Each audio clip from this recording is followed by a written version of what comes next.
선출되지는 않았지만 이 무소불위의 권력을 휘두르는 조직, 그리고 사법기관도 아닌 법무부의 외청에 불과하지만 스스로 독립된 기관으로 여기는 조직, 우리는 그 조직을 검찰이라고 부릅니다. 야당 대표 죽이기에 이어서 김건희 여사 면죄부 남발까지 검찰은 대한민국을 좀먹는 타락한 적폐 세력임을 이제 대놓고 드러내고 있습니다. 일말의 공정과 양심을 기대한 국민을 철저히 기만하면서 대한민국 법치주의를 망치고 있습니다. 이재명 대표 공직선거법 사건 마지막 공판 기일에서 검찰이 했던 의견 진술 내용을 전해드리면, 피고인은 불리한 일을 사실과 달리 남 탓으로 돌리는 정치인이다. 대장동 사건에 관해서도 상대당 후보에게 책임을 돌리더니 백현동 사건에서도 국토부 탓을 하여 책임을 피하였다. 여당 정치인이나 보수 유튜버들이 할 만한 발언을 정치적 중립을 지켜야 할 검사가 스스럼 없이 하고 있습니다.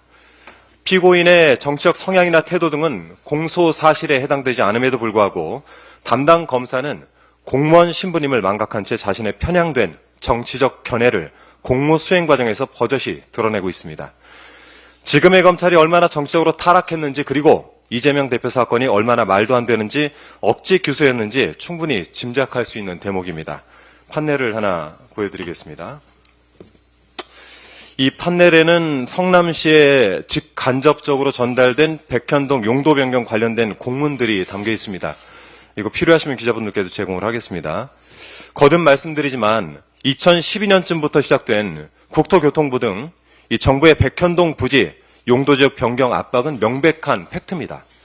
당시 공공기관 지방 이전과 또 이를 위한 공공기관 부지 매각은 국가 시책이자 중앙부처들이 대거 동원되어 추진한 역점 사업이었습니다. 이에 따라서 대통령실 비서관, 대통령 직속 지역발전위원회, 국토교통부, 행정안전부, 이곳들은 시한을 정해놓고 공공기관 이전을 밀어붙이면서 5개 공공기관이 소재한 성남시 및 성남시 공무원들에게 반복적으로 공문 발송, 전화, 회의 소집, 방문 등으로 용도 변경을 독려했습니다. 아울러서 국정과제 부진에 대해서 직무유기, 직무태만 등에 따른 문책을 지시한 국무총리 지시사항과 행안부의 실태점검, 감선, 감사 등 이 후속 조치가 이어져서 성남시 공무원들의 압박감이 큰 상황이었습니다. 이에 더해서 이재명 당시 성남시장은 비서실로부터 중앙정부의 용도 변경 요구에 계속 비협조하면 직무유기나 직무소홀 등으로 문제 삼을 수 있다라고 한다는 취지의 보고를 받아서 중앙정부의 압박을 협박 수준으로 느꼈을 가능성이 매우 큽니다. 당시 청와대 및 중앙정부가 하급 행정기관을 압박해서 사업을 추진했다는 점은 다른 사례에서도 쉽게 확인할 수 있습니다. 아래 저희가 표기해놨는데요. 2016년 5월 박근혜 전 대통령이 이란을 국빈 방문하면서 LH하고 이란 측이 체결한 K타워 프로젝트가 그 대표적 사례입니다.